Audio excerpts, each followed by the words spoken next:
ದೊಡ್ಡಮನೆ ಮೈಸೂರಿಂದ ಈ ಸಲ ಬ್ರಹ್ಮಕುಮಾರಿ ಅಬು ರೋಡ್ಗೆ ಹೋಗಿದ್ದೀವಿ. ಅಲ್ಲಿಂದ ಬೇರೆ ಬೇರೆ ಜಾಗಗಳಿಗೆ ಭೇಟಿ ಕೊಟ್ಟಿದ್ದೇವೆ. ಮೌಂಟ್ ಅಬುನಲ್ಲಿ ಪಾಂಡು ಭವನ, ಆಮೇಲೆ ಪೀಸ್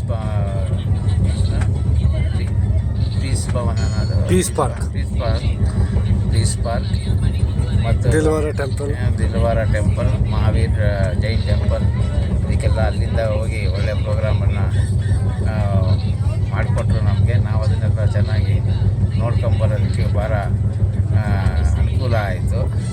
ಅದಾದಮೇಲೆ ಕೆಲವು ದಿನಗಳು 2-3 ದಿನ ಅಲ್ಲಿ ನಮಗೆ ಧ್ಯಾನ ಕೇಂದ್ರದಲ್ಲೆಲ್ಲ ಚೆನ್ನಾಗಿ ಟ್ರೈನಿಂಗ್ ಕೊಟ್ಟಿದ್ದಾರೆ.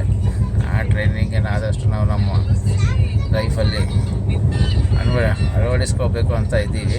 ಎಷ್ಟು ಸಾಧ್ಯವೋ ಅಷ್ಟನ್ನು ಅಳವಡಿಸ್ಕೊಂಡು ಶಾಂತತೆಯಿಂದ ನಮ್ಮ ಜೀವನ ನಡೆಸಬೇಕು ಅಂತ ಇದ್ದೀವಿ. ಇದನ್ನೆಲ್ಲ ನಮ್ಮ ಮಕ್ಕಳಿಗೂ ಸಹ ಹೇಳಿ ಅವ್ರಿಗೂ ತಮ್ಮ ಜೀವನದಲ್ಲಿ ಸಿಟ್ಟನ್ನು ಕಂಟ್ರೋಲಲ್ಲಿ ಇಟ್ಕೊಂಡು ಶಾಂತವಾಗಿ ಜೀವನ ಮಾಡಬೇಕು ಅಂತ ಹೇಳ್ತೀವಿ. ಅವರು ಅದನ್ನು ಎಷ್ಟು ಫಾಲೋ ಮಾಡ್ತಾರೆ ಅನ್ನೋದು ಅವ್ರಿಗೂ ಬಿಟ್ಟಿದ್ದು. ನಾವೀಗ ಅನುಭವಿಸಿದ್ದನ್ನು ಆದಷ್ಟು ನಾವು ನಮ್ಮ ಲೈಫಲ್ಲಿ ಅಳವಡಿಸ್ಕೊಂಡು ಶಾಂತತೆಯಿಂದ ಇರೋದಕ್ಕೆ ಪ್ರಯತ್ನ ಪಡ್ತೀವಿ. ಯಾಕಂದರೆ ಇಷ್ಟು ದಿನ ಮಾತಿಗೂ ಜಗಳಗಳಾಗ್ತಿದ್ದರಿಂದ ಮನೆಯಲ್ಲಿ ಅದನ್ನು ಆದಷ್ಟು ಕಂಟ್ರೋಲ್ ಮಾಡಿಕೊಂಡು ಶಾಂತತೆಯಿಂದ ಇರುವ ಪ್ರಯತ್ನ ಮಾಡಬೇಕು ಅಂತ ನಾವು ನಮ್ಮ ಪ್ರೋಗ್ರಾಮ್ ಹಾಕೊಂಡಿದ್ದೀವಿ. ಇದು ಏನಾರೇ ಆದಷ್ಟು ನಮಗೆ ಅನುಕೂಲ ಆದಲ್ಲಿ ಮುಂದಿನ ದಿನಗಳಲ್ಲಿ ಮತ್ತೆ ನಾವು ಅಬು ರೋಡ್ಗೆ ಭೇಟಿ ಕೊಡಬೇಕಂತ ತೀರ್ಮಾನಿಸಿದ್ವಿ. ನಮಸ್ಕಾರ. ನೋಡಿ, ನೀವು ಈಗ ರಿಟೈರ್ಮೆಂಟ್ ಆಗಿದ್ದೀರಾ.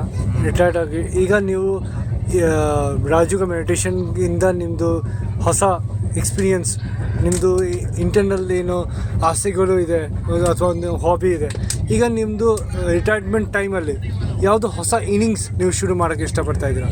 ಅಥವಾ ಯಾವುದು ಹಾಬಿ ಅಥವಾ ಯಾವುದೋ ಒಂದು ಕಲೆ ನೀವು ಸೆಲ್ಫ್ ಅನಾಲಿಸಿಸಿಂದ ನಿಮಗೆ ಏನು ಫೀಲ್ ಆಯಿತು? ಸೆಲ್ಫ್ ಅನಾಲಿಸಿಸ್ ಅಂತಂದರೆ ನಾವು ಶಾಂತತೆಯಿಂದ ಇರಬೇಕು. ಶಾಂತತೆ ಇರೋದ್ರಿಂದ ನಮಗೊಂದು ಲೈಫ್ ಚೆನ್ನಾಗಾಗುತ್ತೆ. ಮತ್ತು ಆದಷ್ಟು ಜನಗಳ ಜೊತೆ ಬೆರೆತು ಇರಬೇಕು. ಮತ್ತು ಈ ಧ್ಯಾನವನ್ನು ಮಾಡೋದು ಜಾಸ್ತಿ ಮಾಡ್ಕೋಬೇಕು.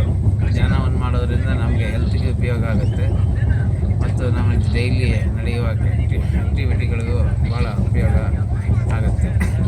ಇದರಿಂದ ನಾವು ನಮ್ಮ ಲೈಫನ್ನು ಚೆನ್ನಾಗಿ ಇಟ್ಕೋಬೋದು. ಮುಂದಕ್ಕೆ ಶಾಂತತೆಯಿಂದ ಇರುವ ನಮ್ಮ ಜೀವನನ ಚೆನ್ನಾಗಿ ಮುಂದಕ್ಕೆ ನಡೆಸ್ಕೋಬೋದು. ಮತ್ತು ಆಹಾರದಲ್ಲೂ ಕೆಲವು ವ್ಯತ್ಯಾಸಗಳನ್ನೆಲ್ಲ ತೋರಿಸಿಕೊಟ್ಟಿದ್ದಾರೆ. ಅದನ್ನು ಸಹ ಅಳವಡಿಸೋಕ್ಕೆ ಪ್ರಯತ್ನ ಪಡಬೇಕು. Thank you. ಓಂ ಶಾಂತಿ. ಧನ್ಯವಾದ.